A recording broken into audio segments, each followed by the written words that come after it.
Folks, as Jay Leno himself once joked, the price of gas skyrocketing in this economy terrible shape. People everywhere are trying to save every dollar they can. And in that same spirit of raw honesty, the former Tonight Show host, a man whose humor once carried millions through tough times, stepped forward today with a revelation that stunned Hollywood and left fans around the world frozen in disbelief. The beloved comedian who built an empire from late-night laughter to rows of gleaming classic cars just confirmed life-changing news that even his closest friends say they never saw coming. A truth so personal and so unexpected that the shockwaves are still echoing across social media, entertainment newsrooms, and among lifelong admirers who grew up falling asleep to his voice. For decades, Jay Leno seemed untouchable, the face of American late-night television, a symbol of warmth, timing, and relentless work ethic. But behind that iconic grin, and behind those shelves of polished engines and chrome, he was quietly wrestling with burdens no punchline could erase. And when the camera stopped rolling, his world became a place of reflection, of whispered fears, of painful realizations that those closest to him say have been building for months. Rumors began spreading when fans noticed fewer public appearances, skipped car exhibitions, and a silence that felt unsettlingly unlike Jay. Many assumed it was age creeping in, but insiders insisted something much heavier was happening, something hinted at during a private conversation in which Jay reportedly said, "You can work your whole life trying to make people laugh, but eventually you have to face the silence," a haunting sentence that now echoes like a prophetic warning in light of today's announcement. Jay Leno has always embodied resilience, surviving a horrific garage fire that left him with severe burns and a motorcycle accident that would have ended most people's careers. Yet he came back both times, smiling through pain, proving his spirit was stronger than any injury. But this moment feels different, heavier, final, as though he were speaking from a place deeper than comedy, deeper than fame, reaching into the part of his life he rarely exposed. The announcement began gently, as if it were another casual monologue, but the tone shifted when Jay, sitting in his Burbank garage, surrounded by decades of restored metal and memories, looked straight into the camera with a gravity fans had never seen. His voice, normally light, quick and witty, carried weight as he said, "I've lived a blessed life, but there comes a time when you've got to be honest with yourself and with everyone who supported you." And in that moment, the vintage headlights behind him flickered softly, reflecting a lifetime of passion he could no longer outrun. For a man who spent 50 years using humor to cloak pain, this admission felt like removing armor. He continued, explaining that his health had been an uphill battle since his accidents, that recovery had been far more grueling than the public knew, that physical therapy drained his strength, and that he could no longer push his body the way he once did. Insiders quietly revealed that his mobility has grown limited, that the weight of constant pain has worn him down, that Mavis, who has begged him for years to slow down, watched him break piece by piece until even she urged him to rethink the pace of his life. Then came the line that broke fans' hearts. As he looked toward his beloved cars, eyes soft with both pride and sorrow, he whispered, "You can't take your garage with you," a line so emotional that viewers around the world felt tears forming, because it wasn't just a confession, it was a goodbye wrapped in humility. Jay has always been defined by motion, rushing from the Tonight Show stage to comedy clubs to car shows, always working, always creating, always chasing something.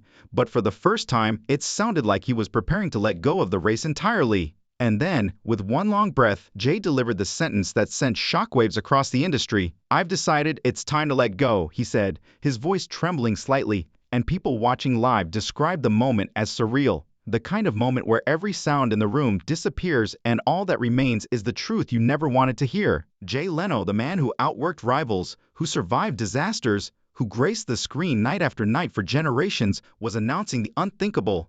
The end of an era he built with his own hands, his own sweat, his own stubborn, unstoppable heart. Jay Leno is walking away, not just from television, not just from stand-up, not just from the fame that shaped his identity for nearly half a century, but from the entire public world he once commanded with effortless charm. And the emotional weight of that moment settled heavily over millions of viewers as he revealed that after decades of living between roaring engines and roaring laughter, between the bright lights of the studio and the hum of his midnight garage, he had finally reached a point where the relentless motion that once defined him had now become the very thing he needed to escape, a truth he confessed in a trembling voice, as he admitted that for all those years, when he filmed Jay Leno's garage by day and rushed to comedy clubs by night, often returning home long after midnight, He believed constant movement was the only way to stay alive in the public imagination, but now, with age pressing against his bones and memory pressing against his heart, he finally understood that stillness isn't weakness,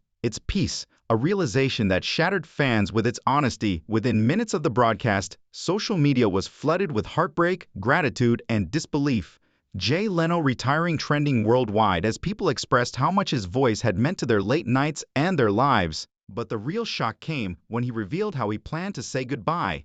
Not with a farewell tour, not with a final special, not with applause echoing through a packed theater, but with an extraordinary act of humility and generosity, donating a massive portion of his $100 million-plus car collection, including some of the rarest vehicles on the planet, to a foundation supporting young mechanics and engineers, explaining softly, "These cars gave me purpose, but they deserve to inspire the next generation, not collect dust behind locked doors." A decision that symbolized closing a chapter of his life that meant everything to him, especially considering that his garage, Big Dog Garage, had always been more than a workspace. It was his sanctuary, his therapy room, his museum, his happy place, the physical expression of a boyhood dream that never faded, even as his body began to. And while his friends say the choice was agonizing, they also say it's classic Leno, leaving not with drama, not with self-praise, but with quiet generosity and dignity, the man who made the nation laugh every night now, hoping to make a difference in silence. But fans wanted to know why now, why this moment, why this sudden emotional goodbye, and the deeply hidden truth finally surfaced.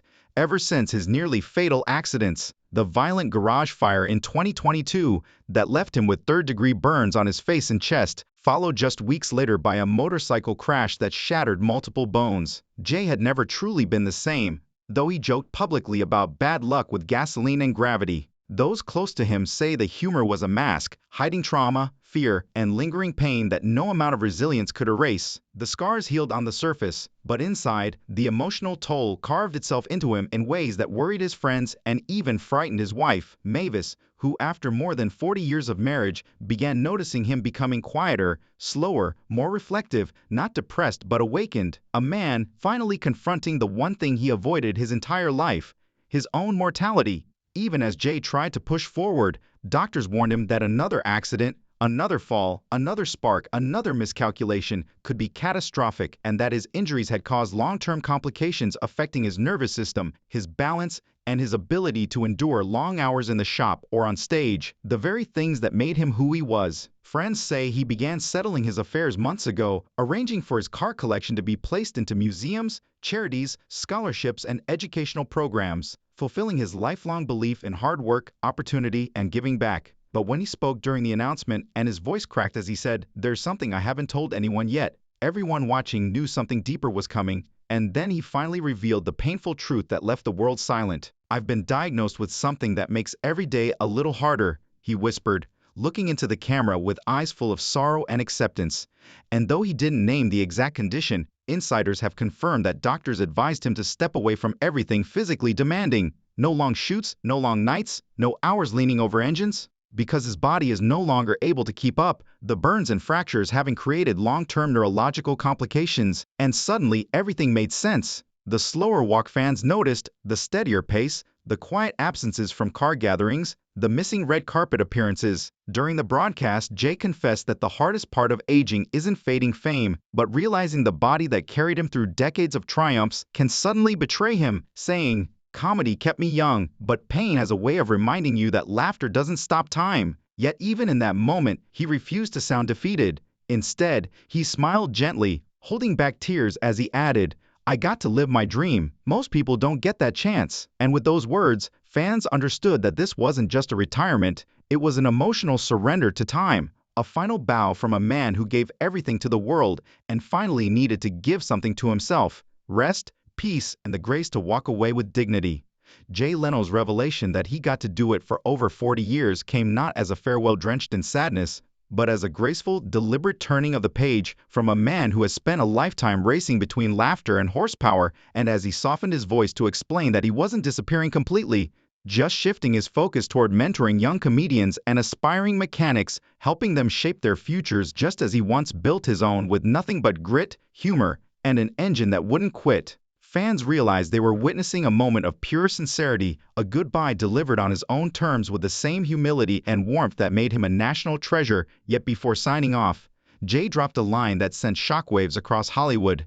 "There's one last project I need to finish before I step away for good," a sentence so mysterious and heavy with meaning that within minutes, social media exploded with speculation, curiosity, and an emotional frenzy as fans tried to guess what final mission Jay Leno, America's most tireless entertainer, could be hiding. And as whispers grew louder, insiders began revealing the truth. Jay has been secretly filming the most personal project of his entire career, a raw, vulnerable documentary, not about cars or comedy, but about life after fame, a project months in the making where cameras quietly followed him into his home, his garage, and the quiet corners of his heart, capturing unfiltered moments of reflection, emotional honesty, mechanical rituals, and one-on-one conversations with the people who shaped his path, creating a portrait of Jay Leno the world has never seen.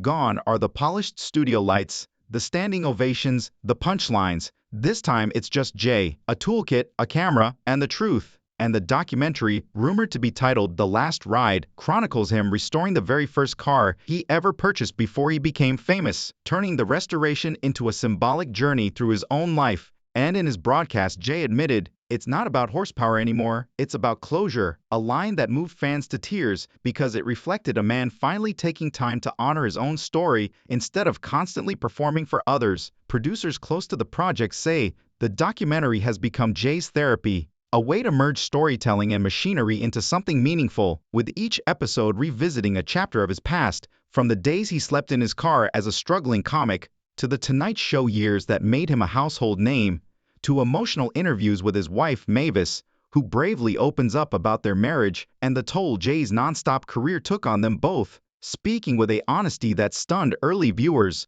one producer described the project by saying, "He's not making this for fame, he's making it for gratitude," explaining that Jay's goal is not to shine, but to leave something human behind. The documentary even includes intimate footage from his painful burn recovery and grueling physical therapy, scenes he kept hidden from fans for years, revealing the vulnerability behind the man who always smiled through setbacks. And early viewers say, this footage is some of the most powerful work of his life, raw and unfiltered, a story of a man learning not how to accelerate, but how to stop, to breathe, to feel, and yet still find a way to make you laugh. But even with the documentary underway, Jay's cryptic final words, "You'll understand everything when you see the ending," hinted at one last twist, something the world wasn't ready for. And, in the weeks following his emotional announcement, the whispers surrounding his final project grew louder, reporters gathering outside his iconic Burbank garage, hoping to catch a glimpse of the man who once seemed invincible. But Jay wasn't hiding. He was working quietly, purposefully finishing what he calls his life's final chapter. And then another unexpected revelation surfaced.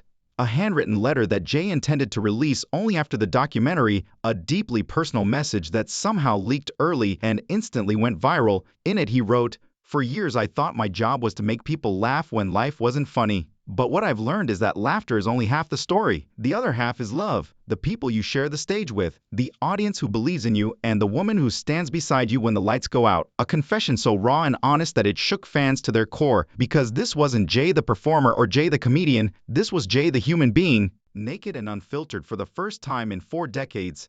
The letter revealed that during his long recovery from the fire and the motorcycle crash, Jay secretly began journaling for the first time in his life. Not for fans, not for a book deal, but to stay sane, to process what it means to survive. And page after page, he wrote about regrets, about missing birthdays and dinners and quiet mornings, about the loneliness of success and the guilt of realizing that while he entertained a nation, he often neglected himself in the process. "I stopped being present in my own life," he wrote, a line that resonated across generations and led insiders to confirm that those journals are now being turned into the most personal memoir he has ever written, set to be released alongside The Last Ride, not as a Hollywood tell-all, but as a spiritual reflection from a man who once ruled the biggest stage in America and is now learning how to let go with dignity. And to make it even more emotional, Mavis contributes passages of her own, sharing moments that only a wife of 40 years could know. Quiet confessions, heartfelt memories, and truths about love, devotion, and endurance that make the memoir not just Jay's story, but theirs. And together, Jay's documentary and his memoir form a final farewell that is not flashy or dramatic, but deeply human, reminding the world that even legends must eventually slow down, look inward, and make peace with the life they built, the sacrifices they made, and the love that carried them through. The fear of watching Jay Leno suffer, the quiet resilience that held his marriage together, and the humor that somehow never left their home, even in the darkest, most frightening moments, became the beating heart of a story that had transformed from entertainment into something deeply human. And as the documentary continued taking shape in the same Burbank garage that nearly took Jay's life, one of its most hauntingly beautiful scenes unfolded when Jay returned to the exact spot where the fire erupted years earlier, standing surrounded by the charred remnants of the car that had exploded and forever changed him. Instead of bitterness, Jay simply smiled and murmured, "You can't love something without risking it." That's true for cars and for life, a line so raw and disarming that early viewers described the scene as haunting, peaceful, and unforgettable, because the camera captured not a broken man but one who had made peace with every scar, every accident, every moment of survival. And yet, the documentary was not merely a chronicle of pain, it was a pilgrimage to the places and memories that shaped him, including a deeply nostalgic sequence where Jay returned to the comedy clubs of his youth, speaking tenderly with young comics who reminded him of the hungry, nervous dreamer he once was. To them he offered advice both simple and profound. Don't chase fame, chase joy. Fame's a byproduct, joy's the fuel, a line that instantly became the unofficial motto of the entire film's promotional campaign. Insiders who've seen nearly the full cut say the final 10 minutes are nothing short of poetic, showing Jay painstakingly finishing the restoration of his very first car, a 1934 Ford, before taking it out for one last silent drive across an empty California desert highway, the golden hour sky melting into a crimson horizon as the car glides deeper into the sunlit distance, while Jay's soft voice delivers the final narration. Every road ends somewhere, but if you've enjoyed the ride, that's enough. And with the engine rumbling into the horizon, the screen falls to black. No applause, no signature joke, just the quiet peace of a life fully lived. And when Jay's handwritten letter was confirmed authentic, fans flooded his social media with emotional tributes, messages of gratitude, heartbreak, memories of tough times eased by his jokes, and even confessions that tears streamed down their faces as they read his words, because the man who once symbolized late-night comedy had now become a beacon of strength, humility, and gratitude. But one line still clung to every viewer's mind: "You'll understand everything when you see the ending." A sentence both mysterious and unsettling, prompting endless speculation about whether Jay meant closure, transition, or something far more final. And as anticipation built toward the documentary's release, the premiere sold out within minutes, drawing comedians, fans, and even past rivals to a small Los Angeles theater Jay personally chose. Not a flashy Hollywood venue, but the same art house cinema where he once watched classic films while he was still a struggling comic. Inside, the atmosphere felt more like a warm reunion than a red carpet spectacle, and when the lights dimmed and Jay appeared on screen, sitting quietly in his garage, the entire theater held its breath as he opened with the simple, intimate line, "If you're watching this, it means I've finished what I started," setting the emotional tone for a film that unfolded not with jokes or applause, but with the honest sounds of tools clicking, engines humming, and memories resurfacing. Jay narrated his journey not as a celebrity but as a man trying to make sense of decades spent chasing dreams without ever slowing down, speaking about smoky clubs where he performed for 5 people, years without vacations, and the crushing fear that he would never live up to Johnny Carson's legacy. He looked back on those years with tenderness rather than ego, saying softly, "I didn't want to replace him, I just wanted to prove I belonged." And as the film alternated between vintage Tonight Show moments and the quiet solitude of Jay's present life, the audience was pulled into a bittersweet reflection of ambition, aging, and acceptance. But the biggest surprise came halfway through, when Jay introduced a long-lost reel of footage from a private meeting with Carson, where a young Jay stood nervously beside the legend as Carson told him, "When the jokes stop working, just be yourself. That's what they'll remember." A line that drew visible tears from viewers because it revealed a side of their relationship the world had never seen. The emotional weight deepened as Jay revisited the hospital where doctors treated his burns. Yet instead of focusing on trauma, he turned the attention outward, interviewing the doctors, nurses, and staff who saved him, asking them about their passions, families, and reasons for choosing such demanding work, demonstrating once again his lifelong instinct to shine the spotlight on others. And in the film's final scenes, Jay tightened the last bolt on the fully restored car he'd been working on since his recovery, whispering, "This car's been through fire and rebuilds, so have I, guess we both still run," before climbing in, starting the engine, and driving out of the garage into a sweeping desert sunset, with his voice returning one final time to say, I've told every joke I know. Now I just want to listen. As the screen faded to black, displaying only one line, dedicated to everyone who ever laughed when they needed to cry. After the premiere, tributes poured in from every corner of entertainment. Jimmy Fallon calling Jay the blueprint of dedication. David Letterman admitting, turns out he was just holding the chair for the next generation. And Jerry Seinfeld, Ellen DeGeneres, and countless others praising his humility and influence. Meanwhile, fans began calling the documentary the goodbye America didn't know it needed, as Jay quietly stepped away from public life, spending his days with Mavis or taking slow drives along the California coast, leaving behind not just a career but a legacy built on resilience, gratitude, and grace. And what began as shocking news has now become a profound reminder that Jay Leno's final act wasn't about engines, ratings, or applause. It was about knowing when to take his hands off the wheel, breathe, and simply coast, completing a journey that proves every road, no matter how long or winding, eventually leads to peace.